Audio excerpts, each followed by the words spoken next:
कौन सी ऐसी सरकार है जिसने व्यापारियों का शोषण ज्यादा किया है? कोई कम नहीं। ऐसे स्वयंसेवक अपने राष्ट्र के लिए, तो फिर ये तो एक सुनहरा मौका है। सिविल डिफेंस ही है जो ब्लैकआउट कराता था। राष्ट्रवाद की ज्यादा एक भावना मान लीजिए, तो आपका रिएक्शन भी तो इंस्टेंट होगा ना कि मैं वॉलंटरी इसको ज्वाइन करना चाहता हूँ। जब एज ए वॉलंटियर स्वयंसेवक की तरह हम भर्ती होते हैं तो हमें ट्रेनिंग समय समय पर दी जाती है। पहले हमें सिर्फ युद्ध काल में बम से बचाव अन्य चीज़ों की ट्रेनिंग दी जाती थी, अब डिजास्टर की सारी ट्रेनिंग दी जाती है। आप एक पत्रकार हैं तो कहीं दुकान में जाएंगे तो कंज्यूमर हो, क्या किसी भी QR कोड को यूज़ करने वाले व्यापारी पे नोटिस किया? अगर शोषण बंद होना चाहिए तो पोषण भी बंद होना चाहिए। देखो, टैक्स हमें लेना है जनता से और जमा करना है सरकार को, उसमें कहीं कोई दिक्कत नहीं। नहीं भैया, मेरा किसी पार्टी में आज तक का 5 पैसे का सदस्य नहीं। जिसको सब कुछ मालूम है वो चाहिए। तो एक गर्व की अनुभूति होती है कि हम पुलिस में जाएंगे, हम देश के लिए कुछ करेंगे, क्योंकि राष्ट्र की सेवा में चरित्र का साफ होना और शरीर का स्वस्थ होना ये बहुत जरूरी है। नमस्कार, मैं आकाश कश्यप और आप देख रहे हैं दैनिक भास्कर। उत्तर प्रदेश के 75 जिलों में सिविल डिफेंस एक महत्वपूर्ण भूमिका निभाता है। ये एक ऐसा संगठन है जो आपदा काल में जन सुरक्षा को नया बल देता है। त्योहार, रैली या चुनाव के समय ये संगठन एक महत्वपूर्ण भूमिका निभाता है।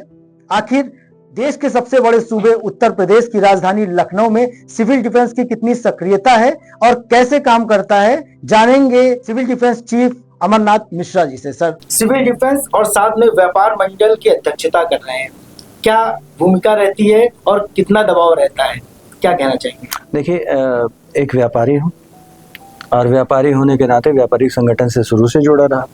वहाँ पर धीरे धीरे शनै शनै प्रगति करके अध्यक्ष पद तक आया। और जब आप एक समाज में काम करते हैं और आपके अंदर एक देश के प्रति कुछ करने की इच्छा होती है, तो स्वयं सेवक के रूप में आप सिविल डिफेंस में काम करते हैं तो वो अच्छा लगता है, क्योंकि एक वॉलंटियर सर्विस है जिसमें कोई पारितोषिक नहीं है, तो एक गर्व की अनुभूति होती है। कई बार आप देखिए कि बहुत से लोग सोचते हैं हम फौज में जाएंगे या हम पुलिस में जाएंगे, हम देश के लिए कुछ करेंगे, लेकिन कतिपय कारणों से या पढ़ने में कमज़ोर होते हैं या आगे उनको मौका नहीं लगता है, परिवार की समस्याओं की वजह से वो किसी और प्रोफेशन में आ जाते हैं। वहाँ पर आपको मौका मिलता है कुछ करने का एज ए स्वयंसेवक अपने राष्ट्र के लिए, तो फिर ये तो एक सुनहरा मौका है। व्यापार तो हम कभी भी कर लेंगे, लेकिन सेवा का मौका जल्दी नहीं मिलता। सर, देखा गया है सिविल डिफेंस वैसे तो 1962 में जब भारत चीन का युद्ध हुआ था उस समय गठित कर दिया गया था, लेकिन काफी लंबा समय लगा और कोरोना काल के समय सिविल डिफेंस को आम जनता काफी हद तक जानने लगी। और उसके बाद में जब अभी ब्लैकआउट हुआ उस दिन आप लोग ने कुछ प्रोग्राम्स भी करे तो देश को एक आपने संबोधित किया, लेकिन इतना जो लंबा गैप था वो आखिर कैसे? क्या उस बीच में और सरकारों ने ध्यान नहीं दिया? सिविल डिफेंस को क्यों नहीं बढ़ावा? 71 में मैं बच्चा था, सिविल डिफेंस ही है जो ब्लैकआउट कराता था। जाकर के घरों की लाइट बंद करवाना, टॉर्च लेके जाना, चिल्लाना। इतने इक्विपमेंट नहीं थे कि माइक से आप बोल दो या कुछ कर दो, कि कॉलबेल भी नहीं होती थी, घरों की कुंडियां होती थी, खटखटा के कहना, है ना, और लोगों को बताना कि कैसे आप बम से बचोगे। तो 71 में भी सिविल डिफेंस की महत्वपूर्ण भूमिका थी। और अगर आप कारगिल वार में जाओगे तो कारगिल वार में आप देखोगे जम्मू एंड कश्मीर में सिविल डिफेंस की बहुत महत्वपूर्ण। लेकिन जागरूकता सर देखी गई है कि आज के समय में कुछ ज्यादा हो गई, लोग जुड़ना चाह रहे हैं और सिविल डिफेंस को कहीं ना कहीं अपने आप से जोड़ना चाह रहे हैं। अभी का और तब के दौर में क्या डिफरेंस आपने देखा? राष्ट्रवाद की ज्यादा एक भावना मान लीजिए। अच्छा। उसकी वजह से, और उसमें हमारे मौजूदा प्रधानमंत्री जी का और मुख्यमंत्री जी का योगदान भी है कि उन्होंने राष्ट्र में एक शत्रुबोध होता है कि शत्रु आपका कौन है और मित्र कौन है। कहने का मतलब है कि पहले राष्ट्रवादिता थोड़ी कम थी। नहीं, ऐसा नहीं। जैसे आप कंप्यूटर एज कहते हैं ना, तो पहले आपके पास क्या था, आप देखिए अखबार आता था। लखनऊ में स्वतंत्र भारत नवजीवन अखबार जब 71 की बात थी तब तक, तो उसमें 2 दिन बाद की खबर आती थी, तब तक कुछ और हो चुका होता था। अब इंस्टेंट खबर आती है तो आपका रिएक्शन भी तो इंस्टेंट होगा ना। तो ये फर्क है, वो फर्क नहीं है, जैसा समय है वैसा एक्ट है। काफी लोग जुड़ना चाहते हैं एज अ पत्रकार। मैं भी सोचता हूँ कि एज अ नागरिक देश के जो है इस तरह की कोई अगर स्थिति आती है तो उसमें मैं भी इन्वॉल्व हो जाऊं। तो आखिर क्या प्रक्रिया रहती है कि आम जन इसमें जुड़े, और क्या कोई प्रोसीजर होता है, कोई फॉर्म भरना पड़ता है या कुछ अमाउंट जमा करना पड़ता है? अमाउंट एक पैसे भी अमाउंट नहीं होता, न मिलता है न देना पड़ता है, ठीक है। लेकिन ये ज़रूर है कि आपको एक सरकारी फॉर्म भरना पड़ता है मेंबरशिप का उसकी, जो आपको उसमें वॉलंटरी कि मैं वॉलंटरी इसको ज्वाइन करना चाहता हूँ। उसमें आपकी अपनी योग्यताएं सारी लिखनी पड़ती हैं, एज वगैरह, सर्टिफिकेट्स लगाने पड़ते हैं। आपका एक मेडिकल होता है कि यू आर मेडिकली फिट। अब मान लीजिए आप बीमार हैं और आपको लेके हम भरी गर्मी में, जैसे मॉक ड्रिल हम 12 घंटे आपके सामने करते रहे, 13 घंटे करते रहे, तो उसमें आपको ले गए और आप कहीं पर कोलैप्स कर गए तो कौन जिम्मेदारी होगा? इसलिए आपका मेडिकल होता है। फिर पुलिस का चरित्र सत्यापन होता है कि आपके खिलाफ कोई आपराधिक काम तो नहीं है, आप मिसयूज तो नहीं कर लें, क्योंकि राष्ट्र की सेवा में चरित्र का साफ होना और शरीर का स्वस्थ होना ये बहुत जरूरी है। सर, मॉकड्रिल की आपने बात करी, तो जब मॉकड्रिल की प्रक्रिया होती है तो उसमें किस तरीके से तैयारी की जाती है? क्या आपको कोई निर्धारित एक जगह दी गई है कि ये आपका ट्रेनिंग सेंटर है, वहां पर आप जाइए अपने सीनियर्स को लेकर और वहां पर आप जो है तैयारी करिए? किस तरह की क्या प्रक्रिया? जब एज ए वॉलंटियर स्वयंसेवक की तरह हम भर्ती होते हैं तो हमें ट्रेनिंग समय समय पर दी जाती है। हमारा एक बख्शी का तालाब में ट्रेनिंग सेंटर है यूपी का, और नेशनल NDRF कॉलेज जो नागपुर है, पहले सिविल डिफेंस कॉलेज हुआ करता था, वहाँ भी समय समय पे हमको ट्रेनिंग देने भेजा जाता है। 2010 में सरकार ने जब से इसमें डिजास्टर जोड़ा, तो डिजास्टर जोड़ने के बाद सिविल डिफेंस की भूमिका बढ़ गई है। पहले हमें सिर्फ युद्ध काल में बम से बचाव, अन्य चीज़ों की ट्रेनिंग दी जाती थी, अब डिजास्टर की सारी ट्रेनिंग दी जाती है। डिजास्टर में किस तरीके से क्या यूज़ करना है, अगर आप पूछेंगे तो मैं कुछ चीज़ें ऐसी बताऊँगा जो हम पब्लिक के काम भी आ सकती हैं। अमरनाथ मिश्रा जी, ऐसे आप सिविल डिफेंस चीफ होने के साथ साथ व्यापारी की भी एक बड़ी भूमिका निभाते हैं। आपके ऊपर एक बड़ी जिम्मेदारी है व्यापारियों के हित में काम करने को लेकर। तो कई बार देखा गया है कि कई व्यापारी सड़क पर उतर जाते हैं, परेशान हो जाते हैं, धरना देना पड़ता है, उनको अनशन करना पड़ता है, अपनी दुकानों का शटर गिराने पड़ते हैं। आखिर कौन सा ऐसा सरकारी सिस्टम है जो उनको इस तरह की परेशानी लाता है और जिसके बाद ऐसे कदम उठाने पड़ते हैं? किन सिस्टम को हटाने की जरूरत है? संवाद की कमी और लाल फीताशाही का हावी होना। देखिए, आपकी ग्रीवांसेस है। अगर आप एक पत्रकार हैं तो कहीं दुकान में जाएंगे तो कंज्यूमर हो, किसी विभाग में जाएंगे तो भी उपभोक्ता होंगे।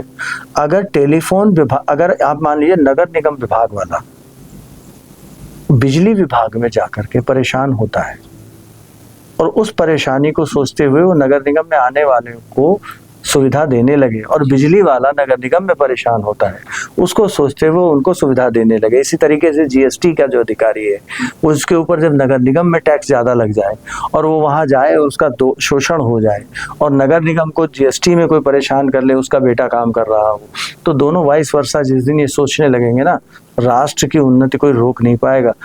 सर, आपने GST की बात करी। अभी कर्नाटक में देखा गया था कि छोटे व्यापारियों के ऊपर GST की तरफ से नोटिस आना शुरू हो गए थे, बैक टू बैक काफी नोटिस गए। और नोटिस की वजह खाली ये थी कि उन्होंने QR पे अपना जो है पेमेंट लेना शुरू कर दिया था। उनको नोटिस सिर्फ इसी बात पे गई कि आप अपना QR पे जो पेमेंट लेते हैं और इस वजह से आपको अब GST में शामिल होना पड़ेगा, जबकि उनकी इनकम इतनी नहीं थी। उसके बाद में जितने भी व्यापारी तो उन्होंने अपने QR को फेंकना शुरू किया, जलाना शुरू किया और प्रदर्शन शुरू कर दिया। उसके बाद सरकार एक्शन में आई और ये सारी चीजों को वापस क्या कहना चाहिए? इस तरह का दबाव क्या जरूरी है? मेरा एक सवाल है आपसे। कर्नाटक की खबर जो आप शेयर कर रहे हैं, इससे फैक्ट्स में और जानना चाहूँगा। फैक्ट्स ये जानना चाहूँगा, क्या किसी भी QR कोड को यूज़ करने वाले व्यापारी पे नोटिस गया, या जो QR कोड में हैवी इनकम का टर्नओवर हो रहा था वहाँ पर गया? देखिए, GST में सर्विसेज पे 20 लाख की छूट है, ठीक से समझ लीजिए, और सिर्फ गुड्स अगर आप बेचते हैं, गुड्स एंड सर्विस में 20 लाख, आपका टर्नओवर 20 लाख में सर्विसेज अगर इन्वॉल्व है, गुड्स एंड सर्विस, पान वाला गुड्स और सर्विस, गुड्स खरीदता है सुपारी वगैरह और पान लगा के देता है, सर्विस भी है, ठीक है, तो 20 लाख के अंदर है तो कोई दिक्कत नहीं। और अगर उसका अकाउंट में 20 लाख गया है या खाली गुड्स भेजने में 40 लाख के ऊपर गया है, जैसे बाजार से लेके बहुत से लोग व्यापार करते हैं तो सर्विस अवेल नहीं करते ट्रांसपोर्ट वगैरह की, तो सर्विस अवेल नहीं कर रहे हैं तो 40 लाख तक की उनको छूट है। तो उसमें अगर उसका 42 लाख नहीं हुआ QR कोड से, उसमें अकाउंट में नहीं शो कर रहा है और फिर भी उन्होंने उसको नोटिस दे दिया, तो ये गलत है। लेकिन यहाँ पर एक चीज़ और है, देखिए, जो लोग समझ लेते हैं हम एग्जम्प्टेड हैं। एग्जम्प्टेड का मतलब ये नहीं है कि आप कोई पत्रावली ना रखें, आपको ये शो करना पड़ेगा कि हमने इतने का माल, भाई आप कहीं से माल लाओगे पक्के पर्चे पे, तो 10 लाख का माल लिया, नफा मिला के 15, 16, 18 का बेच दिया, तो परचेज पेपर तो होना चाहिए। कैसे आप शो करोगे हम 20 के नीचे? कई सारे ऐसे व्यापारी भी होते हैं जो इलिटरेट होते हैं, नहीं पढ़े लिखे, उनका व्यापार पीढ़ियों से चल रहा है, तो वो आखिर किस तरीके से इस प्रक्रिया तो से कुछ भी नहीं करना उन्हें ना भाई, तुम आप मैं अब लेकिन जो ये जो पीड़ा हुआ है उसमें कहीं ना कहीं देखा गया है उन्होंने भी अपने क्यूआर जला दिए, जो कह रहे हैं कि मुझे सिस्टम नहीं पता था, उसके बावजूद मेरे मैंने क्या कहा, लाल फीताशाही ना, एक बात संवाद हो लाल फीताशाही। अगर इसी जगह वो अधिकारी उन दुकानों को गया होता और उसने बात की होती कि भैया देखो तुम्हारे अकाउंट में 20 लाख से ज्यादा आया है और तुम ये सर्विसेज अवेल कर रहे हो, तो तुम्हारे को इसमें रजिस्टर्ड होना चाहिए, तो ये स्थिति नहीं आती। समस्या ये है आप पढ़े लिखे नहीं हो, लेकिन अगर आप बाहर जाते हो और एक स्टोर से एक सामान लेते हो, पर्चा तो मांगते हो ना, तो एक फाइल में पर्चा लगाने में तुमको किसने रोका है? बिना पढ़े लिखे का ही काम बता रहा हूँ मैं आपको। तो 20 लाख की अगर आपकी टर्नओवर है तो आप मतलब 10 लाख का कारोबार कर रहे हैं, 50,000 रुपये महीने की इनकम पे आप कुछ अपने घर का खर्चा चलाते हैं, तो 15 लाख का टर्नओवर कर रहे होंगे, तो 10 लाख का पर्चा रखे हो फाइल में, किसने मना किया? ले जाकर अधिकारी के सामने रख दो, ये 10 लाख का लाया हो, ये स्टाक है। तो किसी की हिम्मत नहीं आपको छूने। वहाँ भी कहीं ना कहीं परेशान होता है, वजह सिर्फ यही है कि उनके पास में नॉलेज नहीं है और लिटरेट नहीं है। चलिए खैर, आपसे अब दूसरा सवाल एक पूछना चाहेंगे, आप व्यापारी नेता हैं, राजनीति से कोई मतलब नहीं है, तो व्यापारी एज अ व्यापारी आप जो, अगर मैं आपसे सवाल पूछूं, कौन सी ऐसी गवर्नमेंट है जो व्यापारियों को ज्यादा परेशान करने का काम करती थी, तो आपका जवाब क्या है? देखिए, जो मैं अपने बुजुर्गों से सुनता हूँ तो यहाँ के पहले जो चीफ मिनिस्टर थे पंत साहब उत्तर प्रदेश के, तो उन्होंने 1 रुपया मांगा था कि सरकार के सहयोग के लिए, राष्ट्र निर्माण के लिए 1 रुपये टैक्स के रूप में हम आपसे मांगते हैं। वो सेल टैक्स विकराल हो गया। फिर पॉलिटिशियंस के क्या कहने, हम कहते थे सिर्फ बिक्री कर नहीं हटा तो खून बहेगा सड़कों पर, उन्होंने उसको व्यापार कर दिया, कहने बिक्री कर हट गया। अच्छा, उसके बाद साहब वाणिज्य कर हो गया, अब वो जीएसटी हो गया। देखो, टैक्स हमें लेना है जनता से और जमा करना है सरकार को, उसमें कहीं कोई दिक्कत नहीं है। लेकिन अर्थशास्त्र का मूल सिद्धांत सरकार जब भूल जाती है कि जितना ज्यादा टैक्स होगा उतनी ज्यादा चोरी होगी और जितना कम टैक्स होगा उतना ज्यादा आपका टैक्स का कलेक्शन होगा। इनकम टैक्स में आप देख लो, सन 70 के दशक में 10,000 5,000 की छूट होती थी, तब कितने एसएससी थे? आज आप 12 लाख की छूट पे बात कर रहे हो और कितने एसएससी? सवाल ये है कि आपकी नजर में कौन सी ऐसी सरकार जिसने व्यापारियों का शोषण ज्यादा किया है? कोई कम नहीं, मौजूदा सरकार कोई कम नहीं, शामिल कोई कम नहीं। किसी एक को मैं 10 नंबर नहीं दे सकता, किसी एक को 1 नंबर नहीं दे सकता। अब ऐसे बात करूं तो लखनऊ में जो आंदोलन हुआ था 70 में, और उसमें कांग्रेस सरकार थी, स्वर्गीय बनारसी दास गुप्ता जी मुख्यमंत्री थे, गोली चली, व्यापारी की मौत हुई, तो सामने।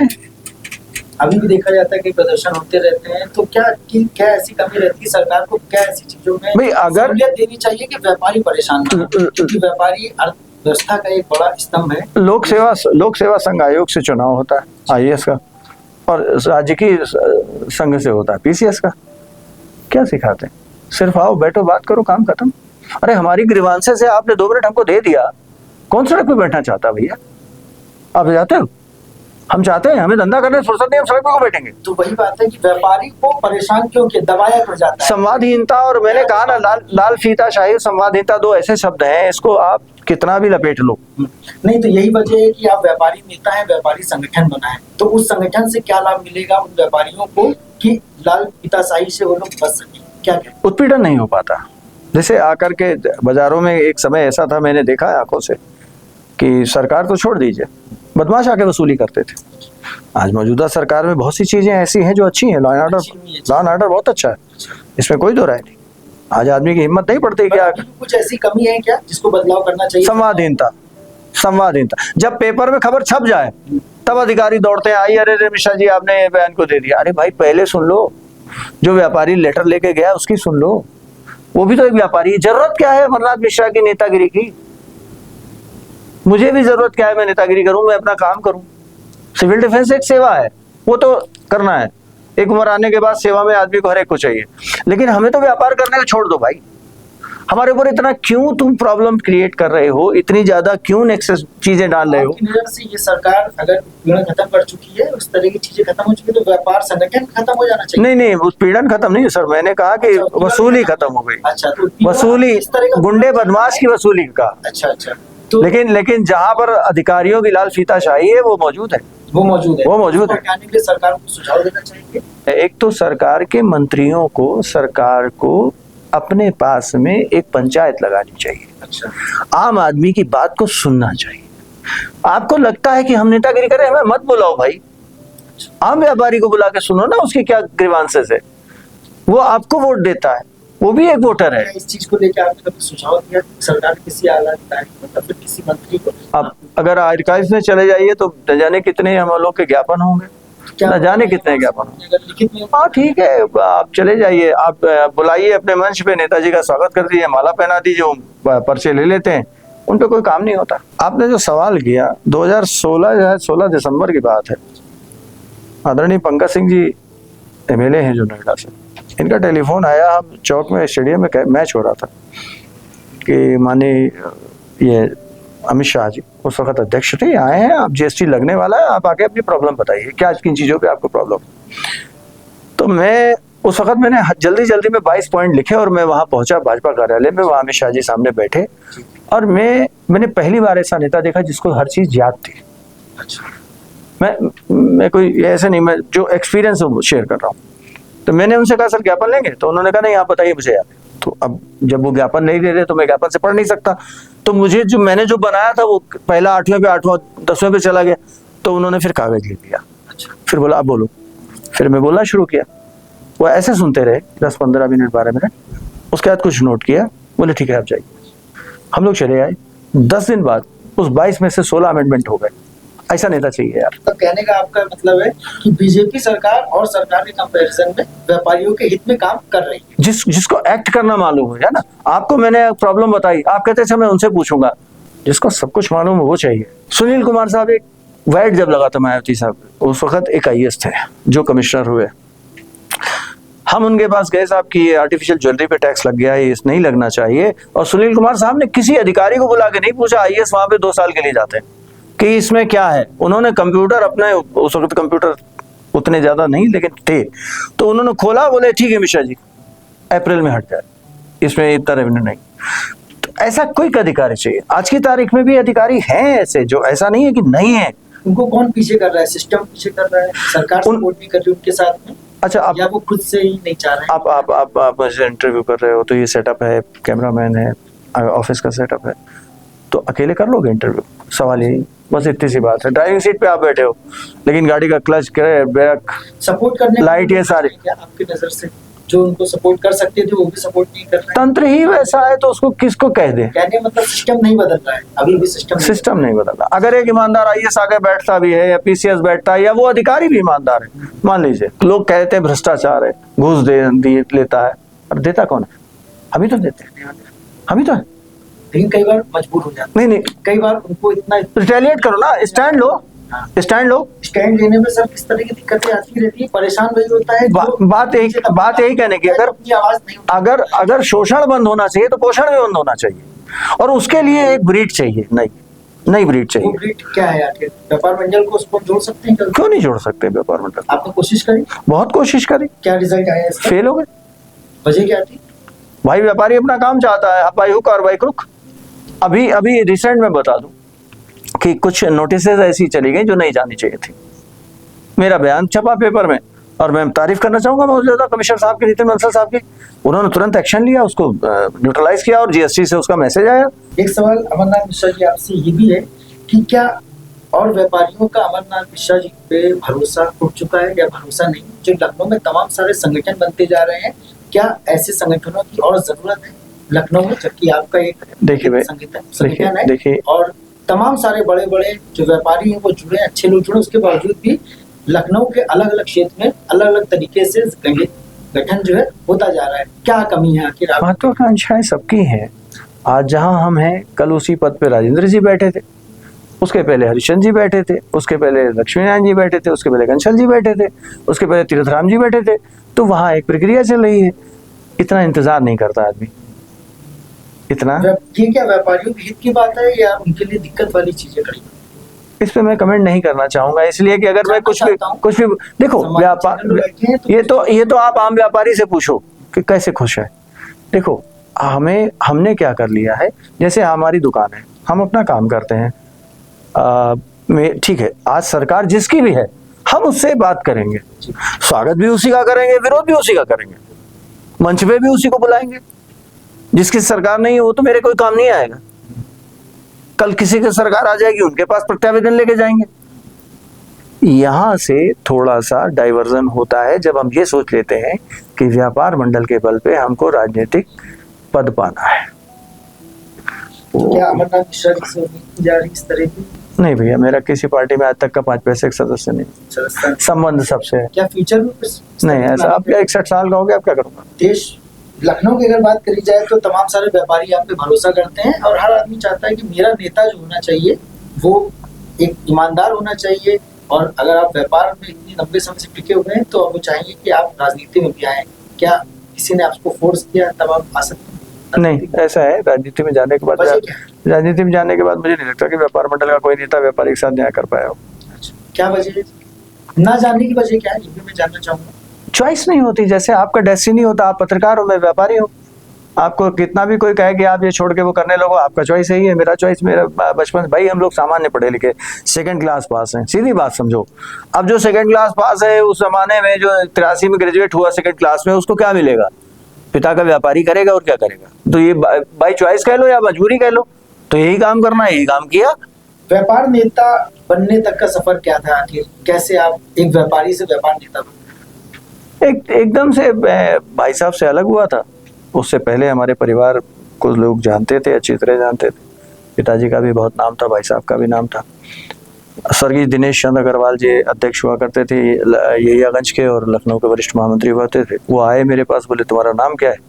मैंने कहा ये नाम। बोले फर्म का नाम बताओ, तुझे युवा अध्यक्ष यहियागंज का बना रहा हूँ। मैं हाँ ना का जवाब देता, तब तक वो आंधी की तरह आए, तूफान की तरह चले गए।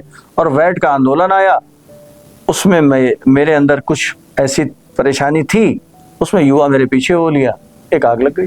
कुछ तो क्वालिटी, कौन सी क्वालिटी आप अपने अंदर देखते हैं कि इस तरीके से कोई सेकेंडली आया और आपको युवा नेता बना? लर्नर, सीखने वाला। तब से सीख रहा हूँ, अभी तक सीख रहा हूँ, आगे भी सीखूंगा। क्या कहना चाहेंगे खासकर लखनऊ के व्यापारियों को? किस तरह का सुझाव देना चाहेंगे? और अगर उनके ऊपर लाल फीताशाही का एक प्रेशर आता है तो उससे कैसे लड़ें, कैसे निपटें? संगठन ही उसका एक तोड़ है। आप संगठन होना चाहिए, किसी भी रूप में हो, तोड़ उसका संगठन ही है। संघे शक्ति कलयुगे, और जब सामने समूह होता है तो कोई भी गलत आदमी थोड़ा बहुत देर खड़ा नहीं रह सकता। अगर हम गलत है तो हम भी नहीं खड़े रह पाते। देखिए, हम गलत हैं तो हम भी नहीं खड़े रह पाते। सामने वाला अधिकारी चाहे जितना गलत हो, और अगर हम सही हैं तो हम स्टैंड ले लेते हैं, और अधिकारी सामने का गलत है और हम भी गलत हैं तो हम भी स्टैंड नहीं ले पाते। मतलब बल मिलता है अगर आप एक संगठन, आत्मबल होता है, संगठन से आत्मबल भी होता है, लेकिन आपका भी बल होना चाहिए। हर गलत चीज के लिए हम नहीं खड़े हो सकते, और हर सही चीज को ये मान के कि जो हो रहा होने तो चुप नहीं बैठ सकते।